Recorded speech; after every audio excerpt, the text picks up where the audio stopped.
Hi, everyone, and welcome back to Brian's Horror Corner, or welcome if you are new to my channel.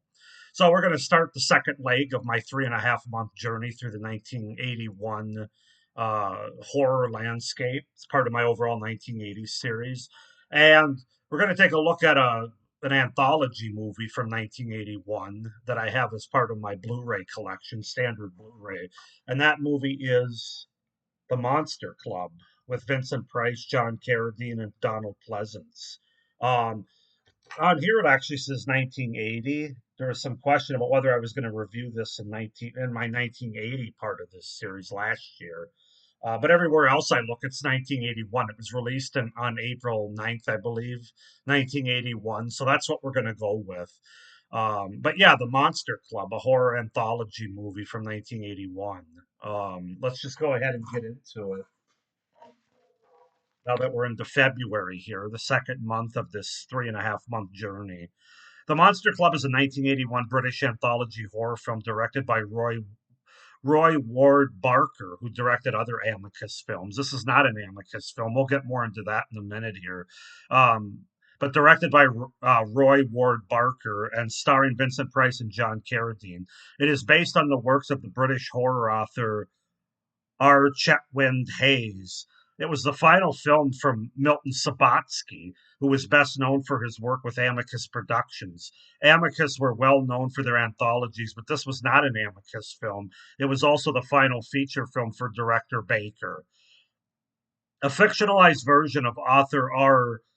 Chetwynd Hayes is approached on a city street by a strange man who turns out to be a starving vampire named Aramis. Aramis bites the writer and, in gratitude for the small donation, takes his basically unharmed but bewildered victim to the titular club, which is a covert gathering place for a multitude of supernatural creatures. And while they're there, they talk about and they introduce three different stories. Um, the Shadmock is the first one. The Vampires is the second one.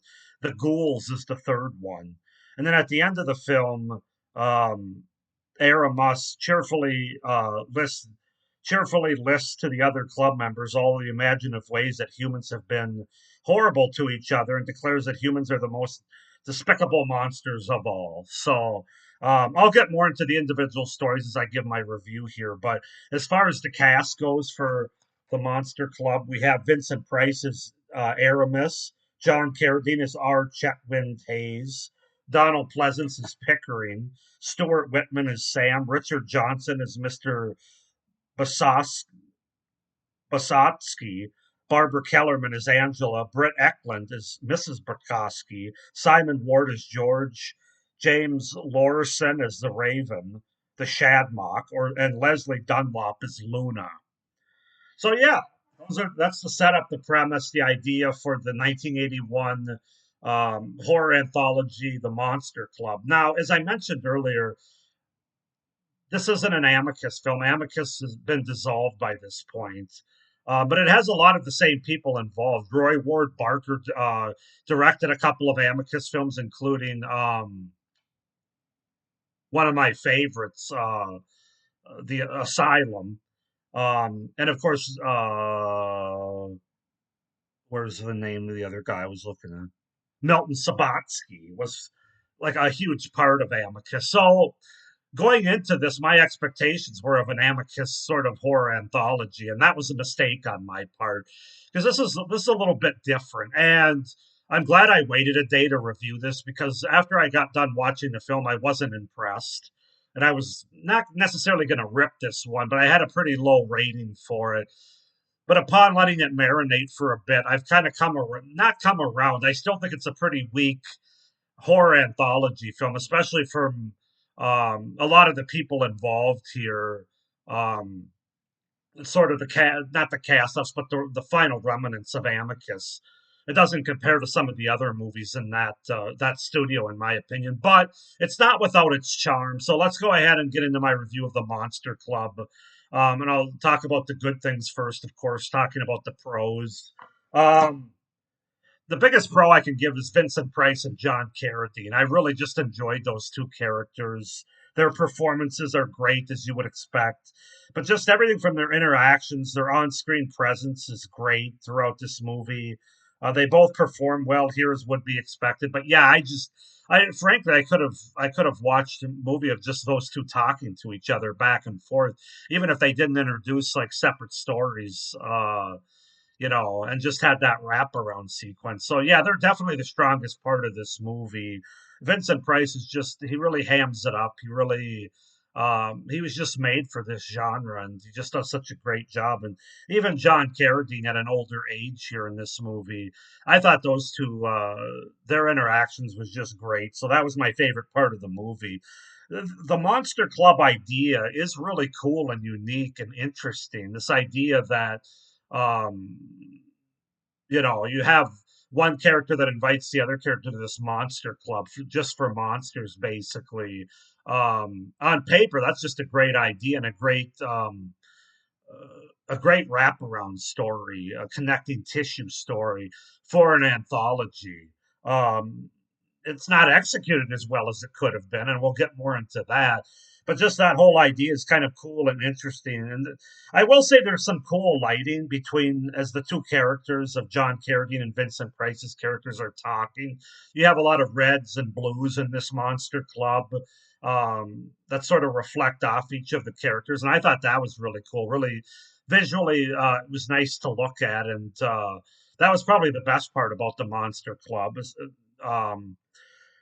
For the most part. Let's see. I will say that they also have rock, like early '80s rock music, pop music, whatever you want to call it. I think it's more rock, and it's pretty catchy music that takes place in between the stories. That's probably the other good thing about the wraparound story or this monster club, if you will. Although I do feel like some of the music does make this anthology a little bit longer than it necessarily needs to be. But as I said, none of the music's bad. I wasn't bored by any of the songs or any of the performers singing them. Um, so that was something that was good and kind of unique to this anthology as well, especially sort of being the remnants of the performers and people involved with Amicus. So yeah, those are my pros for. Oh no, I'm sorry, I'm not done yet. I kind of jumped around. I thought the ghoul story, the third story, was the best one. Um, Even though that one's even not executed as well as it could have been, but it has the best atmosphere out of all three stories. That final story of the ghouls. Basically, you have a movie director scouting locations for his next film, and he finds this isolated, decrepit village. Um, where these sinister residents refuse to let him leave, and they turn out to be ghouls, of course. As he discovers to his horror that the village is inhabited by a species of corpse-eating demons called ghouls who unearth graves for food and clothes. And now there are no more graves to plunder, and the ghouls are hungry for flesh. So you can probably kind of guess where that goes. Like I said, that one the story's not exactly deep or rich. It's pretty simple. There's not a lot that happens, but the atmosphere is very good in that story, the best of the three stories. So I wanted to point that out. I will say also there is good makeup effects at the end of the first segment as one of the characters. This is the Shadmock segment, the first segment, but one of the character basically gets their comeuppance and let's just say their face gets rearranged in a very makeup friendly, impressive kind of way. So that was another thing that I enjoyed as far as a pro for this movie. So those are my pros for the Monster Club from 1981. As far as cons go, I don't think any of these three stories are executed all that particularly well. Uh, Overall, there's much more of a lighter, sort of cheesy tone to this movie, especially the second movie entitled The Vampires. That one was the most humorous. That's the one that had Donald Pleasance in it as well as Richard Johnson, where you have a son of a peachable family of vampires who lives in misery. His lovely wife, or lonely life where he's bullied at school and his father spends little time with him being a vampire. The son discovers his father is a vampire, being relentlessly, if ineptly, hunted by a team of bureaucratic undead killers led by Donald Pleasance. The Blaney or the B Squad, led by Pickering. That's who the character Donald Pleasance plays. And It's almost slapsticky. I mean, it's very, they're not going for any horror there. It's almost a parody of like a vampire short or something. That was probably my least favorite of the three, if I'm being honest. And I thought kind of a waste of Donald Pleasant's brilliance, although it's I still enjoy them in it, even from a humorous standpoint. So, but I just don't think any of them were executed that well. They all feel like they all kind of left me a little bit underwhelmed and unsatisfied. The Monster Club atmosphere and production could have been much better. I talked about the music and the performers are good. Everything between Carradine and Price's characters are good with the lighting. But then everybody else and the other atmosphere in this Monster Club, it's basically like the disappointment of the cantina sequence in the original Star Wars movie, A New Hope, where you have, you know, on paper, it sounds like a lot better than it actually is executed in real life. And what you see, you got a lot of people in rubber Halloween masks. Just a poor look all around. That could have been much better. It was very disappointing in that aspect. If they would have nailed that, the wraparound definitely would have brought this up another point, probably in my review here. But it's just so silly. I mean, they're just the kind of Halloween mask that people would buy at Walmart or something. And um, yeah, that was disappointing. The overall atmosphere, aside from our main, like I said, Vincent Price and John Carradine's interactions, was disappointing. I mean, if you take John Carradine and Vincent Price and the rock music that's going on and the performers, those things are good, but everything else is bad. So it really just kind of makes it a meh at the end of the day when it comes to the wraparound story of the Monster Club. Um, None of the humor was really laugh out loud funny. It's more that dark humor, careful what you wish for, comeuppance, sort of humor. Some of it worked for me, some of it didn't. But just know that it's not really all that funny, like laugh out loud. As I said, the second story, The Vampires, was the weakest, more of a slapstick comedy episode. But uh, again, overall, I think my expectations were just too high for this movie. And I think that's why I was the most disappointed, ready to give a bad review when I was done watching it. Because, you know, I'm thinking of movies like Asylum and uh, what's the other one? Shoot, all of a sudden the names are escaping me. Beyond, um, oh, shoot, why can't I think of the other ones? Beyond the Grave. Yeah, Beyond the Grave. And even the one where they're on the train, the first one. I can't think of all the names right now, but I had very high expectations for this movie. And that was a mistake on my part because this movie, while not being terrible, is not great. But if you take it for what it is, kind of a fun, lighter tone, final remnants of the old Amicus horror anthology movies, and have fun with it, I think you can get some enjoyment out of this movie. Not to say that it doesn't have its problems that I mentioned, but I'm glad that I sat on it for a day before reviewing it. I I am going to go ahead and give the Monster Club a 6.5 out of 10. I thought about upping it to a 7, but I just wasn't blown away enough by any of the segments.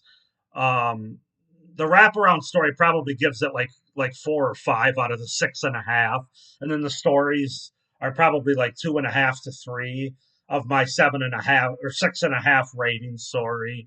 Um, I know other people like it more that have nostalgia for it. I've watched other reviews where people talk about watching this on TV late night. I could sort of see that being a thing, a nostalgia thing. But obviously, I'm in my mid 40s, and it's the first time I've ever seen this movie, so I don't have the nostalgia for it. But I can still appreciate certain aspects about it, mainly Vincent Price and John Carradine. Donald Pleasance is always great. They did reach out to Peter Cushing and uh, um, Christopher Lee as well, but they declined to do this movie. They probably thought it was a little too silly, and they wanted to do a lot more serious roles at that time. I'm not sure. I think they also approached Klaus Kinski as well, and he wanted too much money. Shocker. Um, but overall, 6.5 out of 10 for the Monster Club. As I said, some of you might think I'm being a little too hard on this movie, but that's just how I feel about it. Maybe if I watch it again, the next time I watch it, going in with lower expectations and kind of knowing more about what it is, maybe it'll be a higher rating. I'll have more fun with it.